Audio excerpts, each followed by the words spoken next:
Chapter 25. Ozma of Oz.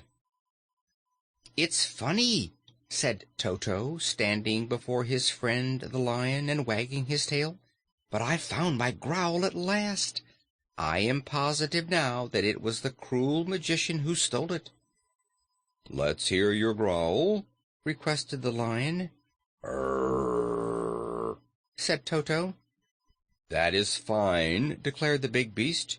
"It isn't as loud or as deep as the growl of the big lavender bear, but it is a very respectable growl for a small dog. Where did you find it, Toto?" "I was smelling in the corner yonder," said Toto, "when suddenly a mouse ran out, and I growled."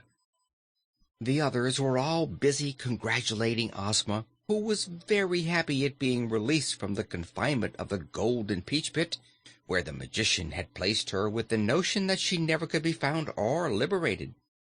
"And only to think," cried Dorothy, "that Button Bright has been carrying you in his pocket all this time, and we never knew it."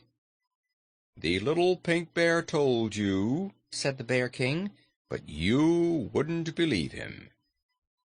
"Never mind, my dears," said Ozma graciously. "All is well that ends well, and you couldn't be expected to know I was inside the peach pit. Indeed, I feared I would remain a captive much longer than I did, for Ugu is a bold and clever magician, and he had hidden me very securely." "You were in a fine peach," said Button Bright, "the best I ever ate." "The magician was foolish to make the peach so tempting," remarked the Wizard, "but Ozma would lend beauty to any transformation." "How did you manage to conquer Ugu the Shoemaker?" inquired the girl Ruler of Oz. Dorothy started to tell the story, and Trot helped her, and Button Bright wanted to relate it in his own way, and the Wizard tried to make it clear to Ozma, and Betsy had to remind them of important things they left out, and altogether there was such a chatter that it was a wonder that Ozma understood any of it.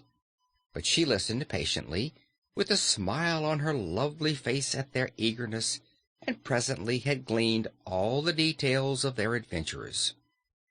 Ozma thanked the Frogman very earnestly for his assistance, and she advised Cayke the Cookie Cook to dry her weeping eyes, for she promised to take her to the Emerald City and see that her cherished dishpan was restored to her. Then the beautiful Ruler took a chain of emeralds from around her own neck and placed it around the neck of the little pink bear. "Your wise answers to the questions of my friends," said she, "helped them to rescue me. Therefore I am deeply grateful to you and to your noble king." The bead eyes of the little pink bear stared unresponsive to this praise until the big lavender bear turned the crank in its side, when it said in a squeaky voice, "I thank your Majesty."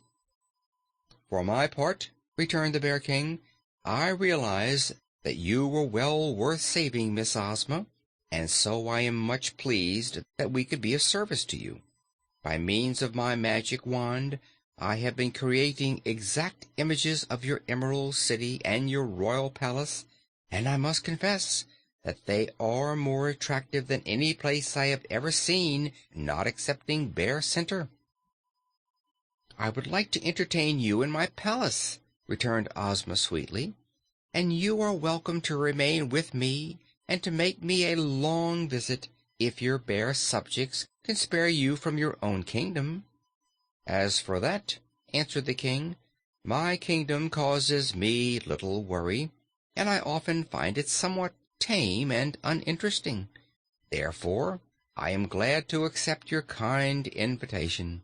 Corporal Waddle may be trusted to care for my bears in my absence." "And you'll bring the little pink bear?"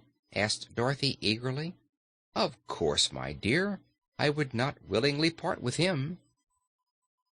They remained in the wicker castle for 3 days, carefully packing all the magical things that had been stolen by Ugu, and also taking whatever in the way of magic the shoemaker had inherited from his ancestors.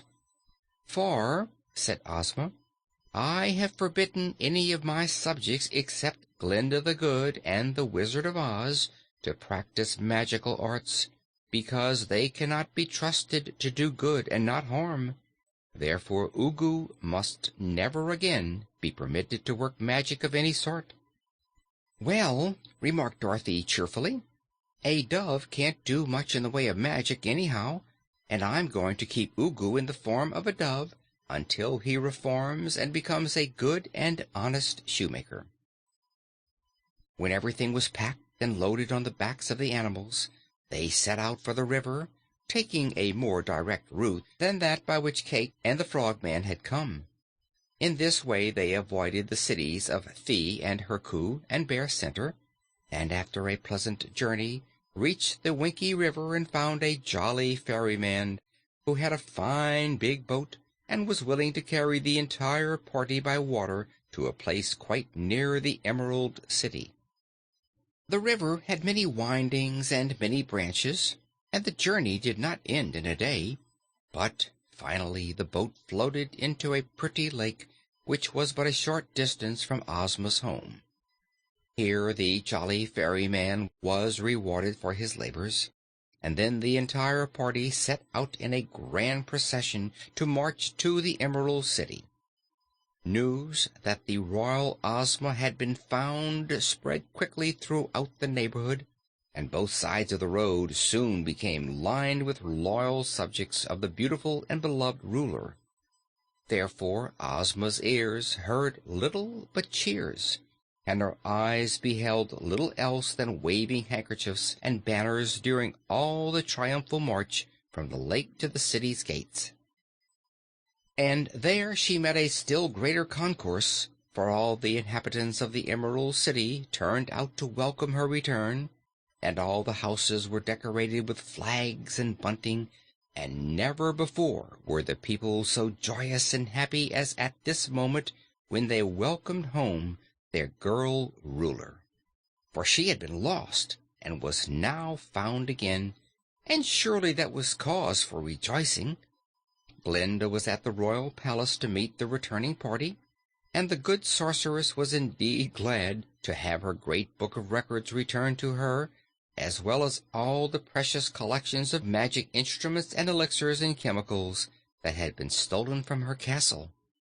Cap'n Bill and the Wizard at once hung the magic picture upon the wall of Ozma's boudoir, and the Wizard was so light-hearted that he did several tricks with the tools in his black bag to amuse his companions and prove that once again he was a powerful wizard. For a whole week there was feasting and merriment and all sorts of joyous festivities at the palace in honor of Ozma's safe return. The Lavender Bear and the Pink Bear received much attention and were honored by all, much to the Bear King's satisfaction.